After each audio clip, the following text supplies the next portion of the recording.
Uprostřed ticha horských údolí se skrývá něco víc než jen krása přírody. Místa, kudy projíždíme stokrát, mohou ukrývat tajemství, kterých si nikdo nevšimne. V masivech skal a stínu jehličnanů leží pozůstatky důmyslu maskované vojenské zóny, skryté v dokonalém souladu s krajinou. Na těchto místech by každá útočící armáda narazila na neviditelnou hranici. Tam, kde končí klid, začíná síla obrany, o níž většina lidí nikdy neuslyší. Právě se nacházíme tady s kamarádem Kosťou na mostě mezi Filizur a Bergín. To je přesně ten most, co je tady vidět na těchto fotografiích. Je tu úchvatný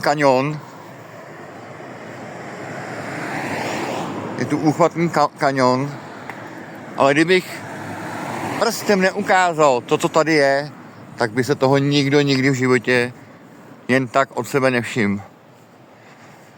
To jsou právě ty strategické místa, které vlastně chrání vstup do Švýcar a do určitých lokalit.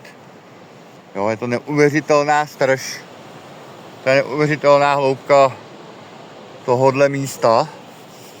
A tady je kanón schovaný, nad těmito maskovanýma dveřma je kanón, který vlastně hlídá to údolí.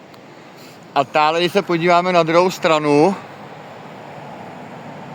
tak tam jsou další dva kanóny schovaný.